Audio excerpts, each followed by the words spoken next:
મારું નામ સોલંકી સુનિલ છે.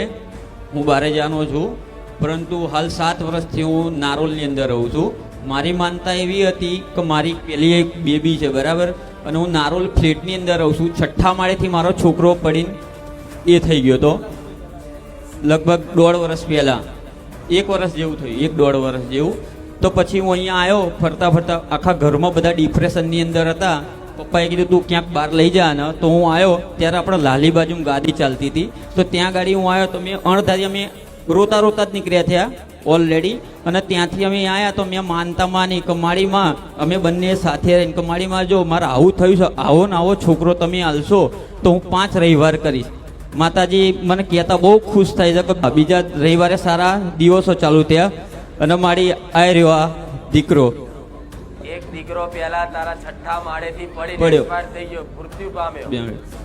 હા, એ કેટલા વર્ષ પહેલા? 1 વર્ષ પહેલા. 1 વર્ષ પહેલા. એટલે તમને આઘાત લાગ્યો? આઘાત લાગે તો માં. હા, આ શું અનર્થ થઈ ગયું? હા, આ કેવું અનર્થ થઈ ગયું?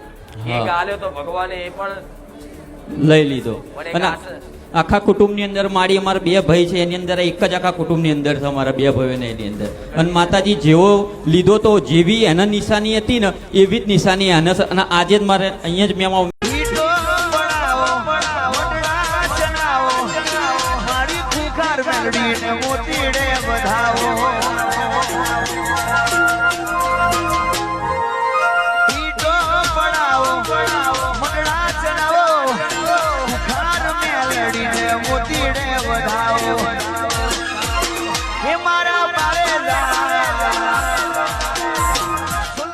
મારા મિસ્ટરને એટેક આવ્યો હતો.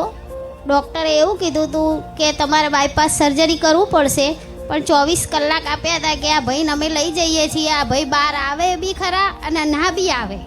પછી હું ઓપરેશનમાં લઈ ગયા, 4 કલાક ઓપરેશન ચાલ્યું.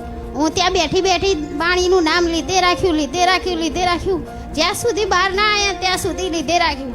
પછી ડૉક્ટર બહાર પહેલાં ડૉક્ટર જ બહાર આવ્યા અને ડૉક્ટરે આવીને મને એવું કીધું કે બેન તું ચિંતા ના કરીશ, તાર ઘરવાળાને કોઈ તકલીફ નથી. અને મને ડૉક્ટરમાં તમે જ દેખાડા મારી કાળી ચૂંદડીમાં. અને ઓપરેશન થયું ત્યાં સુધી મારી તમે પડખે જ ઊભા હતા. ડૉક્ટરે ના જ પાડી કે બેન કોઈ ગેરંટી નહીં, 24 કલાક આપું, આ ભાઈને લઈ જાઉં છું, બહાર આવે તોય ખરા, ના આવે તોય ખરા. પછી મેં માળીનું નામ લીધે જ રાખ્યું. પછી ડૉક્ટર પોતે બહાર આવીને મને કે બેન ચાલ મારી હંગાતે. પછી અંદર લઈ જઈને બધું મને બતાવ્યું. પછી મને કે જો બેન તાર ઘરવાળાને કશું જ નહીં થાય, તું ચિંતા ના કરીશ. માથા ઉપર હાથ મૂકીને કીધું રામ રામ માં. અરે રામ. ખુશ માં, બહુ જ ખુશ માં, બહુ જ. તમે ખુશ? હું મેરડી ખુશ, બહુ ખુશ માં. તમે તો મારું આખું માથાનું છત્તર આપી દીધું મારી. ને તો હું શું કરત, કોઈ આશરો જ નતો માં. અને પૈસા ક્યાંથી આયા, કેવી રીતે? પછી ડૉક્ટરે મને કીધું, અમે પહેલા ગયા ને તરત ડૉક્ટર કે બેન તમારે કે આયુષ્માન કાર્ડ ચાલુ થવામાં 2 મહિના ખૂટે છે. મેં કીધું હવે મને કે બેન 8 લાખ રૂપિયાની સગવડ કરીને રાખજો, જો કાર્ડ ના ચાલુ હોય ને તો. મેં તરત કીધું કે હે મારા હું રવિવાર ભરવા આવી હોય ને માં તું મારી હંગત હોય તો કાર્ડ ચાલુ થઈ જવું જોઈએ. જેવું કાર્ડ ભરાયું ને એવું ડૉક્ટર શું કે બેન બધું આયુષ્માન કાર્ડમાં થઈ જશે, તમારે 1 રૂપિયો નહીં આપવો પડે કે. રામ માં રામ. અરે રામ.